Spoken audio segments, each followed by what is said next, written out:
In this lecture, we're going to begin our examination of the different types of research studies that are carried out in various fields.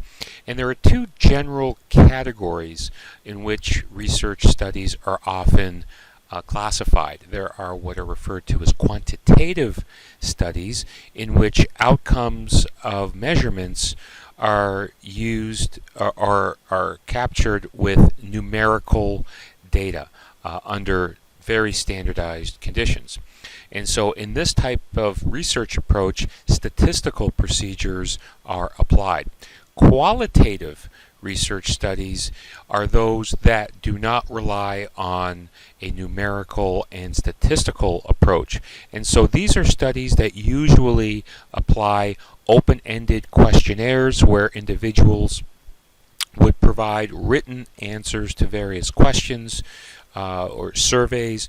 It also includes one-on-one interviews between researchers, and research participants and observations are made without the application of numerical descriptors.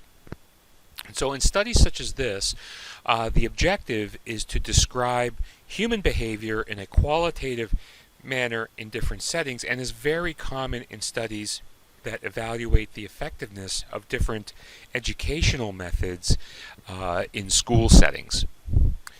To begin a more detailed examination of different types of research studies that are carried out, one general type of study that is conducted is referred to as basic research. Some refer to this as pure or fundamental research in the past, but the term basic research reflects studies that are aimed to identify psychological, anatomical, or physiological mechanisms that drive human function and human behavior. And so by identifying mechanisms, studies such as this may not have a direct practical application that might influence or drive clinical practice. In this example of a study published in 2016, in which a chemical messenger, acetylcholine, is released by cells in the cardiovascular system that might affect the function of the cardiovascular system. So the outcome of a study such as this is focused on the chemical messenger and how it affects particular cells, but a clinician would not necessarily be able to use the outcome of the study to drive clinical practice, but this type of research contributes to the knowledge base that could be used in the future to influence clinical practice, but not directly. The second approach here is to conduct applied research, and that is research that has a more direct link to practical application and clinical practice.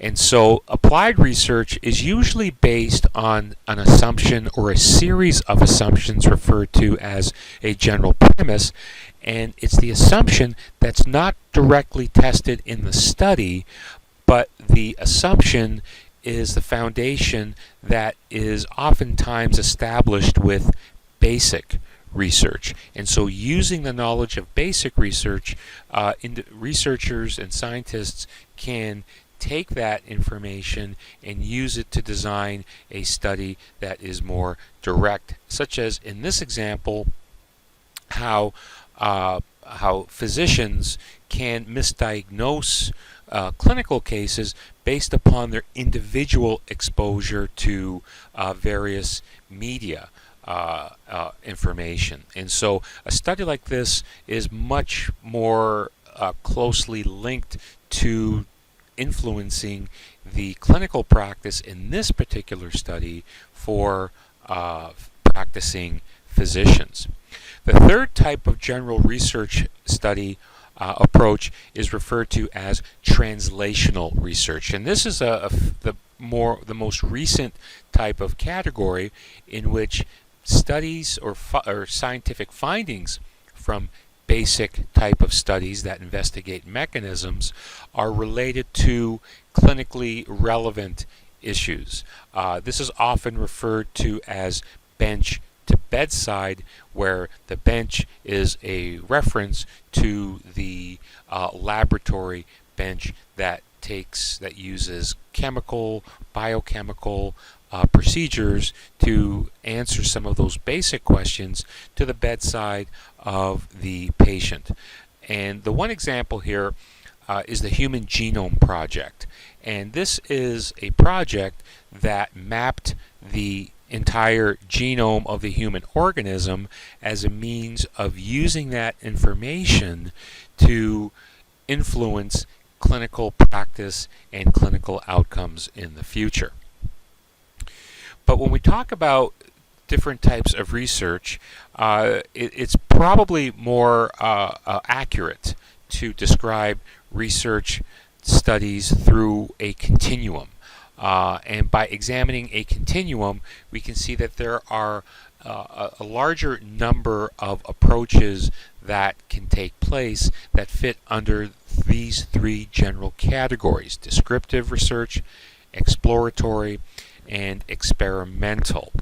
And starting with descriptive research, what we do with descriptive research is, according to just the term, we attempt to describe a group of individuals on a set of variables in order to just capture a set of characteristics. This can be carried out on people or on other types of objects. And so one example here, if a food scientist wishes to describe the nutritional profile of eggs, for example, they would conduct a laboratory-based study in which the chemical compounds in eggs are analyzed, and the researcher would then publish their findings by expressing the different types of amino acids that exist in eggs. Another example here is describing personality traits of in-residence first-year university students. So these are purely descriptive in nature, where there is no experimental manipulation. It's just the most basic type of observation of a particular population of interest for researchers. One subset of descriptive research is the case study. And the case study is descriptive in the sense that a single person, at most two individuals, may be captured in a case study that presents a rather unique condition or a unique intervention, a clinical intervention that may be innovative, that could be used for future clinical practice. The opposite end of the case study is the normative study. It's still captured under the category of descriptive research, but the normative study functions to establish a more general description of a set of characteristics for specific groups of people for the purposes of establishing baseline statistics for those characteristics. In this study that was published in, I believe, in a little bit after 2003, data were collected on a very large number of Canadians. As you can see here, a very large number, different than the case study, and the large number was necessary in order to identify different groups based on age, based on sex, ethnicity, as well as a number of other categories. And these data were collected over 2001, and 2003 in order to provide a general idea of how physically active Canadians are. And so this graph depicts the percentage of physically active or moderately active Canadians over the age of 12, categorized in these discrete age groups, each with its own range, and as well as by sex. So we have males in the blue, females in the red, and the whole point of tracking this percentage is to just gain that single illustration of the physical activity patterns of Canadians. And from this graph we see that from the age of 12 into older age, there's a fairly rapid decrease in physical activity patterns among Canadians, to where it then seems to stabilize beyond the age of 25. And so this ends this lecture on the different types of research, specifically descriptive research.